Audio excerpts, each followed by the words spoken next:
Welcome to the Psychedelic Passage Podcast. My name is Jimmy Nguyen. I'm joined here by my co-host, Nick Levitch. Today, we are going to talk about a very important question. How do you know when you're ready for an intentional psychedelic experience? I was thinking about this intro a second ago, and I was kind of giggling to myself that, Nick, we should really change the name of this podcast to the It Depends podcast, because that's kind of the answer that we have for everybody across every single question, that it kind of just depends, But today we hope to talk about this, obviously, very tangibly and very directly in a way that provides value to your own internal process around timing of an intentional psychedelic experience. And also, I hope that we can give you some frameworks, some questions to ask yourself, some things to consider as you arrive at your own place. And so there's some components of this that are logistical. There are some components of this that are internal. I think that it also depends on life circumstance and a lot of different things. And so we'll be diving in today to really, really thoroughly address this question. And so where do you want to start with this, Nick, knowing that it's likely this decision is going to be different for each person? Where do you want to take this? I feel called to start by saying that it's a deeply internal decision. It occurs on your timeline and not anyone else's. You have to feel an innate, deep calling to want to do this. And the second you feel like you're forcing it or like you're doing it because it's something you should do, bail. Like you are not ready. And so to me, and we've talked about this briefly, but to me, you're ready because you're willing to take that plunge into the unknown, which is inherently super scary, but you're willing to do it anyway. And that's that courage required to step into something like this, that frankly most people don't have that urge or that drive unless their present situation is causing enough pain or discomfort or dis-ease or whatever it is that they're like, I have to do something differently. And I tend to find that there's a lot of other things, but those are the key barometers, like when you ask that question, that I feel called to share. Yeah, the idea of the pain of saying the same outweighing the pain of change, transformation. Yeah. And I think also that has something even to do with folks who might not identify that there's something wrong or something that needs to shift. Those are folks who I call seekers. Yep. Maybe they're seeking purpose, clarity, maybe they're seeking something from a spiritual lens, maybe they're seeking something about themselves, maybe they're seeking just more internal discovery. And even then, I think what you're talking about, applies to a degree. What I mean by that is I would reframe it, meaning that how crucial is this experience to whatever process it is that you're going through? For some folks, they might even see that as optional. Like I have one client, a deep meditator. He's really approaching this experience as a part of, I'm trying to see how deep my spirituality can go. I've been meditating for 20 years. It's got me to this place. I now hear that psychedelics can, aid to this. So I had a real conversation with them. I was like, well, how dependent are you on this experience? And they're like, look, this is a tool, something that I want to explore. I also recognize that it's sacred and it's really important. And then I'm like, okay, that makes sense. Conversely, if their response was like, oh, I'm really stuck, I need this thing to help me get unstuck in my process of spirituality, then I'd have a whole different conversation with them about why they feel like they need something external to, And so there's a cascading, I think, element to this as well. And what I hear you saying is that it first requires this internal check, this internal inventory on the why, I guess. Yeah, the what, the why. Look, I mean, for me, I don't find sitting with mushrooms to be particularly enjoyable at all. It's always uncomfortable for me. I never particularly enjoy it, but I do tend to feel better after. And so the question is, what is motivating me to want to put myself through that experience? And if I don't have a real strong motivator, which often comes in the form of an intention, there's likely no way I'm going to subject myself to that. I think that that tends to hold true for a lot of people when you realize, I mean, anyone who listened to our episode of like, are you, prepared to sit with the unknown and whatever can come up in that space, recognizes that like it can be jarring to go through something like this. And so the question is, what would motivate you to want to do that? Yeah. And something that you say quite regularly is, are you ready and willing to look under the hood to see what's going on? I think my one client that I'm speaking about is a great example here. Like we're viewing that from a spiritual meditation, like deepening of the self lens.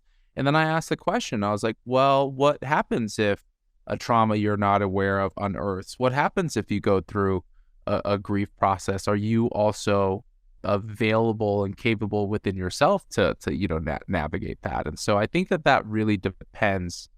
It depends podcast. I think it really depends, upon the person. And look, even when you arrive at your own internal place about this kind of concept that you're talking about, there's more to it than that. That is not enough to then move forward into a psychedelic experience, because timing, logistics, your own knowledge and research around the psychedelic or the particular, medicine, whether you can find a facilitator or a guide or, a retreat center that kind of fits the bill on what you're looking for. Even things like risk tolerance, like everybody has their own internal risk tolerance on what is possible and not possible in specific timings. Like we've had many folks who have reached out to us. Psychedelics are now in the news and they're reading things and they're seeing documentaries and stuff like that. And then after I have a real conversation with them about like, look, these substances are still federally illegal. And so you need to decide what's right for your own risk tolerance, whether you do that here in the United States, whether you go to another country where this is legal, maybe you work at, a job that has government funding and maybe not. So even when you have arrived at your own internal place, there's some of these other considerations that are important to make sure that it all lines up with your needs and wants and desires. I mean, financial stability, work stability, relationship stability, housing security, like all of that stuff matters, because these tend to be destabilizing events, not in a bad way per se, just in the sense of like they kind of knock you out of your orbit so that you can reset yourself up in a way that serves you better. But that requires having a level of stability and support that where you can have, a rocky re-entry and still feel grounded and like you can integrate it into your life. And so, the start is that call, that deep calling. I often, you can't see in the camera right now, but I'm pointing to like my chest, my heart, my gut, like that's where the calling comes from for most people. The second because I hear this a lot, right? I should do another one, or I feel like it's something I should do, but that is inherently coming from the mind. And so to me, there's this big factor of like, where is that pull, that urge, that draw coming from? And if it's not coming from deep within your body, it's probably coming from thought. And that's usually someone else's timeline. It's full of judgment. It's full of should, shouldn't. And so just making sure that that's coming from a healthy internal place. And the interesting thing is that I find when it comes from that place, surmounting these other things like logistics become easier in the sense that you have the motivation to do it. And if it's coming from this like mental place, it's really easy to get like totally turned off and hung up on logistics and just kind of like throw in the towel. Yeah, I think that's super important what you're saying. And then that does weave in what I was highlighting about the life circumstance, components of this. Whether you just had a kid or whether you have a new job, or maybe it's an existing job, but you're working 60, 70, 80 hours a week. And so in addition to that very deep introspective look under the hood that you are highlighting. I think it's also important to be honest with yourself about how much time and effort are you willing to commit to ceremony, because it is just more than taking a day off of work. It's a preparation process, it's an integration process. Both you and I have been through experiences that have, we come out on the other end and it's rocked us a little. And we do need to take some time to be a little more gentle, and not everybody has that privilege. Not everybody has that privilege to take time off of work or, focus on, your internal world and the matter at hand. I had a client who he's an alcoholic struggling with alcohol use. He was in rehab prior to our ceremony in order to get clean. And then we did our ceremony, and he was in a really, good place coming out of rehab and into the ceremony. But then on the back end, he was moving. He was moving his whole life, basically, halfway across the country. And in integration, he was like, I really did not think that timing through. Like, I should not have rushed it into this little window. And so it wasn't that he didn't need to do the experience. It was that he didn't need to do it then. And so this concept of readiness, how do you know when you're ready, has a timing component. It's you have to include this timing piece when we're considering about when you're ready. I'll add another element to this. Oh, I guess it's more of a public service announcement, I guess, to give yourself the freedom and the right to pause or rethink at any given time in the process. This is not a situation of like opportunity costs or like, oh, well, I've already committed so much time and whatnot. If you're getting any indication that you need to pause, whether it's internally or something comes up in life or just you're just not ready. Maybe you were very ready for a while and you went through the whole process of doing your research. You have a plan for the medicine. You found your supporter or facilitator or service provider. You're basically all the way like as close to ceremony as possible.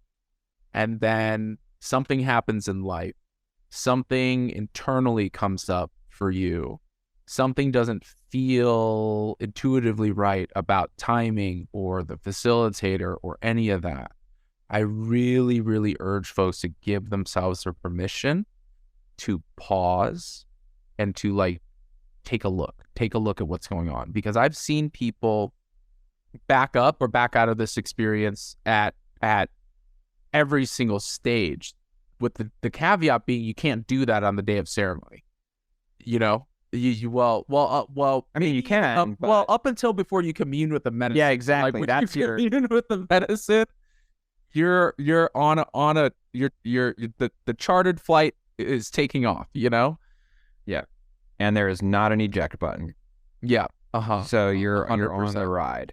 Yeah. And look, I'll acknowledge that for many folks that come across Psychedelic Passage, we mostly interact with folks who maybe it's their first time. Maybe they had some experiences many, many decades ago and they're circling back. But even for the people who have had several psychedelic experiences or many, I just acknowledge that there is this element of the unknown. I know that there's just this planning for things that you can't predict.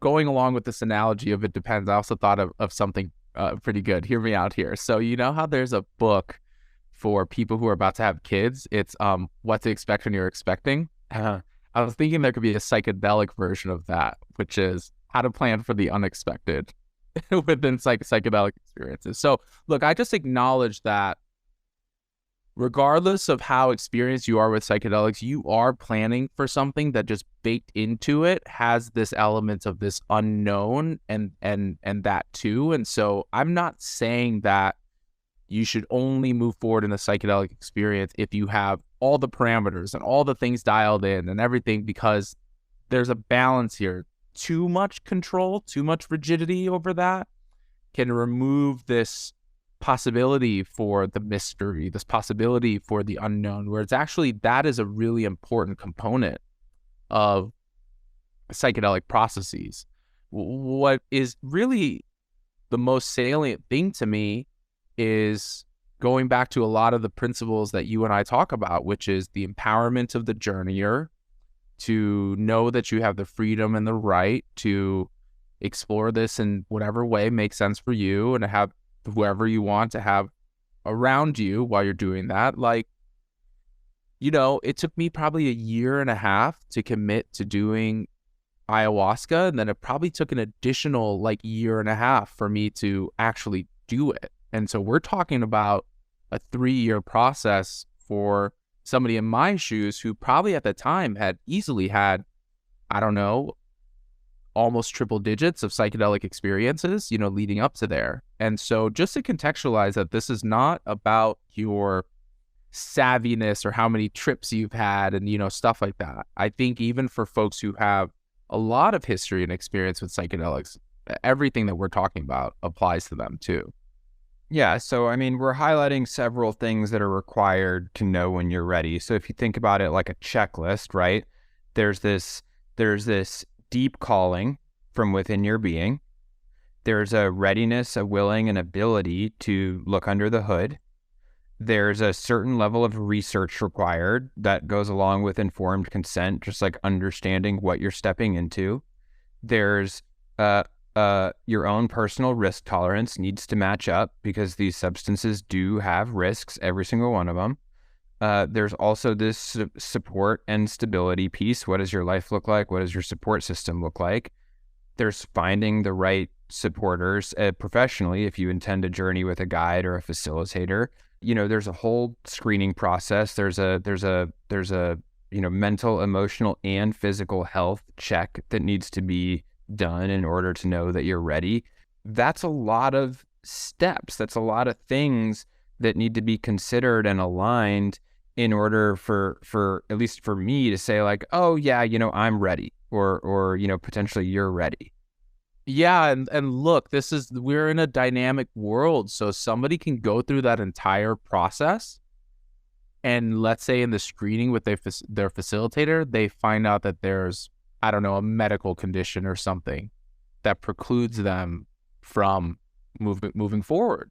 And so you could have done all the things on Nick's, list or that summary, and you can move through all of that, and you can get to a place where you're like, I'm so ready to do this, and there can still be things that can preclude you from having an experience. And so this is so important because we're talking about going into the depths of yourself. We're talking about going into the depths of your own soul and your being, which then includes, also doing that safely. It includes, coming back from that, and includes, okay, well, what type of support do I need around me if my integration process is a little bit more, challenging? And so I just want to emphasize that we're talking about readiness from a timing component, but I think what's actually happening is we're talking about this on a deeper level, about the readiness to be okay with any type of outcome that pops up, including the possibility that you actually may not move forward in a psychedelic experience. And I'm saying that short of things like facilitator abuse and, stuff like that. Obviously, there's a number of things that just should never happen in psychedelic experiences. But if you're ready to navigate all of those things, including relieving the attachment of ceremony and whether the experience actually happens, I think that's just a powerful place to come from as just an individual. Well, the other thing is that we've really centered this around ready for ceremony, but it's actually a much bigger, lengthier container than that. And so there's also readiness for prep, readiness for integration.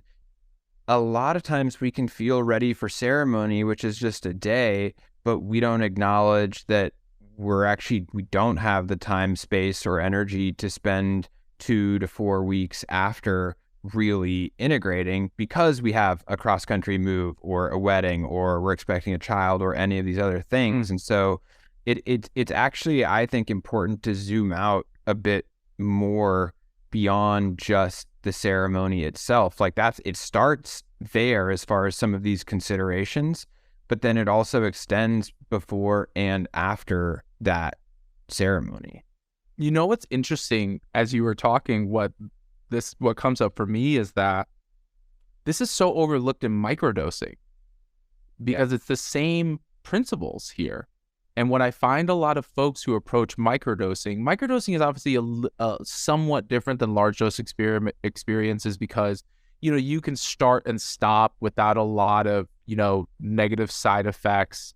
Obviously, it's low dosage, low risk, less involvement monetarily, low commitment, all that, right? So like, there's just some things that are baked into microdosing that are a little bit more flexible, I guess. But what I find is that the same stuff comes up. So most of the time, folks who are approaching microdosing, they're talking about very broadly. I'll just spit out some things: wanting to increase neuroplasticity, wanting to focus better at work, wanting to have more clarity, creativity, problem solving, right? Wanting to have more stress resilience, wanting to be more present, wanting to have more attunement to their emotions. Look, all of those potential benefits are there, but these psychedelic medicines are non-specific amplifiers, which means that it can bring up and exacerbate a lot of different things within your being. And you have to clear out what's in the way of experiencing all those outcomes. So sure, you may get to expanded creativity, but what's in the way of that? Oh, look at this wound from when you were a kid, from expressing yourself at the talent show or whatever the case was, which was me. I don't know that story. My heart. But there's often things that are in the way of these desired outcomes. Yeah. We see. I think that for folks who, let's say, I'll just pick one of those examples. Let's say you want to be more present and you're microdosing. Well, likely if you're microdosing, it's going to bring up all the reasons that are keeping you from presence. Let's say you are wanting to have more stress resilience through microdosing psilocybin.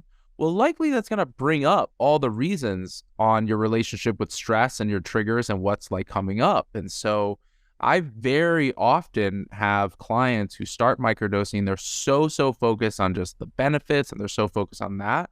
And I have to have a real conversation about them to say, okay, well, what if some stuff that's really uncomfortable comes up for you? What if some stuff that you're not ready and willing to look at comes up for you, which totally derails your whole goal of stress resilience or whatnot? Or in the best example, you're looking to have more performance at work. What if your work environment's super toxic and no matter how much you show up at work and do your thing and knock off your to-do or list, microdose or take ceremony or right. So I think that all of this applies. Like our whole entire conversation applies regardless of the substance, regardless of the dosage, regardless of any of that. So we've talked about things to look for, or like signals for when you're ready.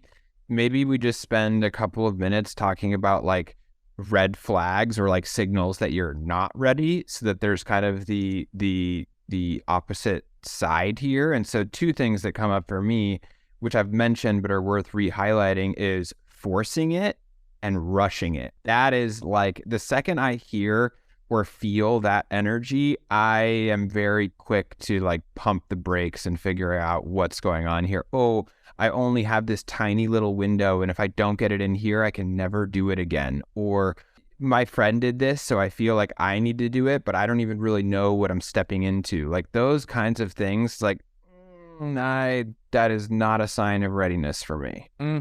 I actually have been seeing that a lot with parent-child dynamics.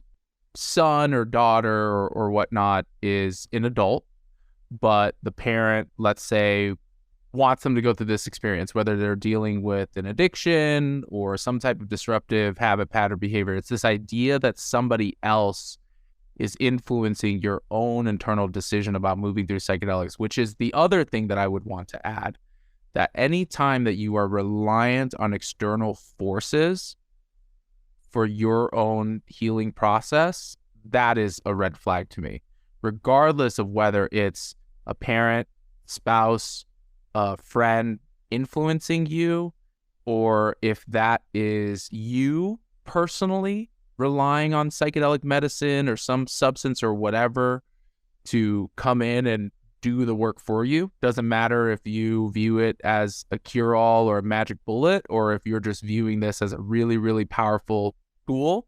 You have to get into your own integrity about how much you are relying or putting the emphasis on something external, because there's no replacement for your own internal work. And we talk about this anecdote of people who seek peak experiences all the time.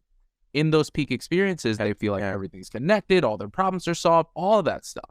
And they go out into regular life, they don't do any integration, or maybe they integrate at best like very, very minimally.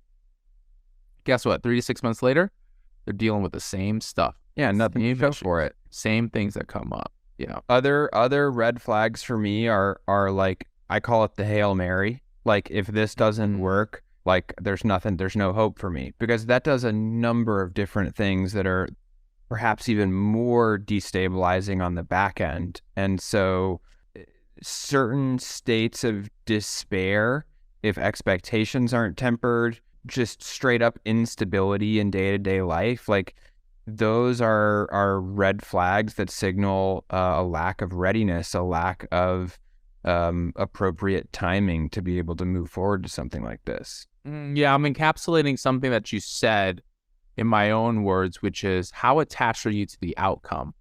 I think that that's an important question that every person needs to ask in whatever content is coming up in your psychedelic experience. But if you're looking for it to be the certain way or have this specific outcome, regardless of whether it's wanting to quit smoking or wanting to quit drinking or wanting to find self-love, or if you get too focused on outcomes, then you are inherently creating conditionality and you are inherently creating expectations, which those are a part of human nature.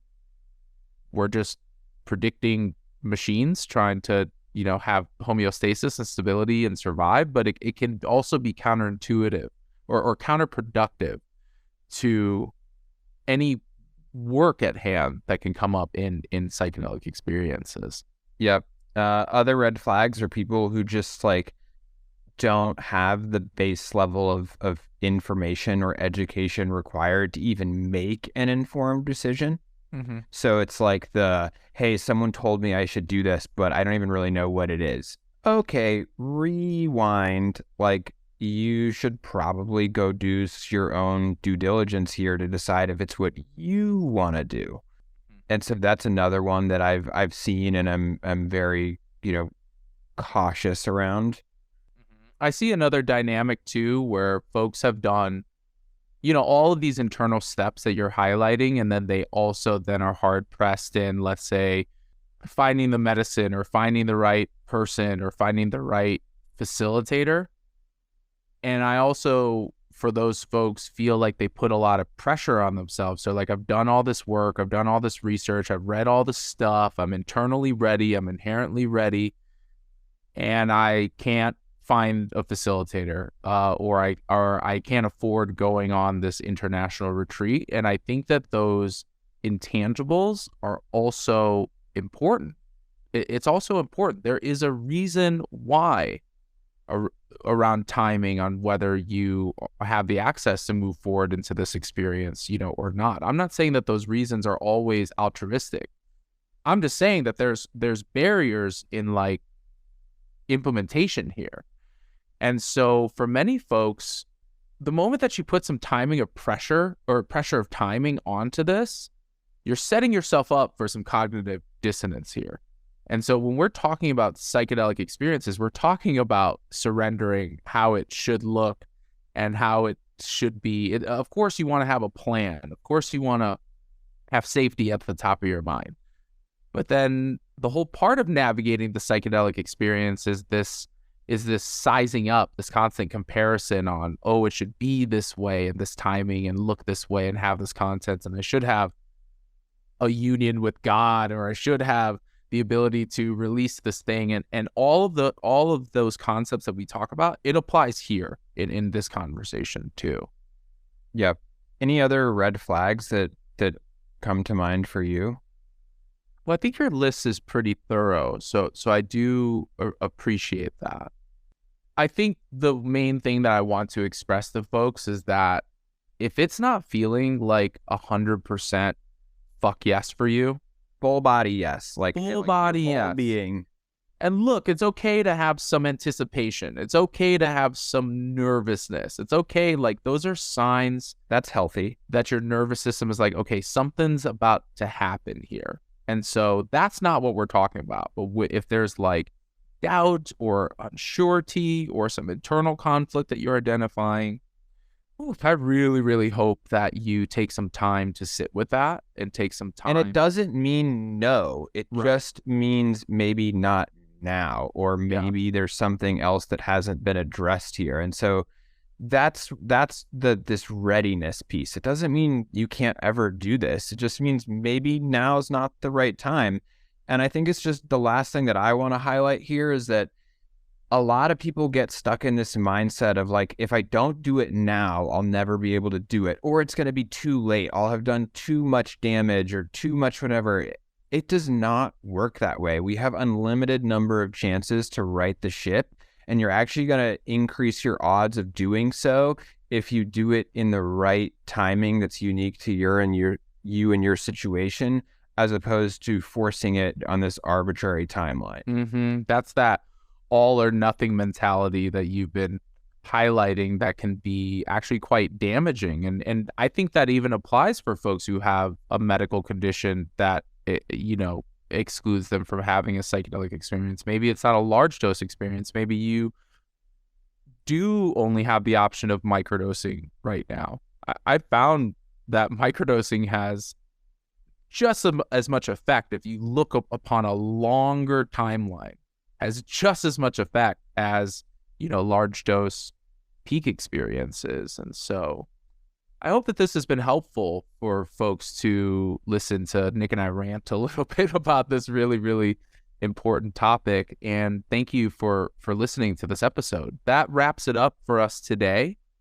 You can download episodes of the Psychedelic Passage podcast. Look for all of our episodes by going to cannabisradio.com. You can subscribe to our show on Apple Podcasts, Amazon, iHeartRadio, Spotify, anywhere you get your podcasts. Thank you so, so much from the bottom of both of our hearts for listening in.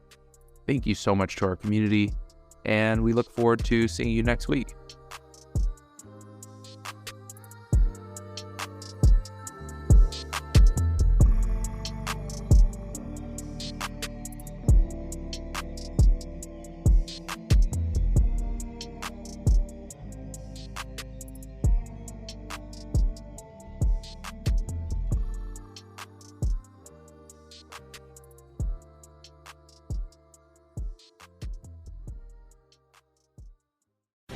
The opinions expressed on this CannabisRadio.com program are those of the guests and hosts and do not necessarily reflect those of the staff and management of CannabisRadio.com.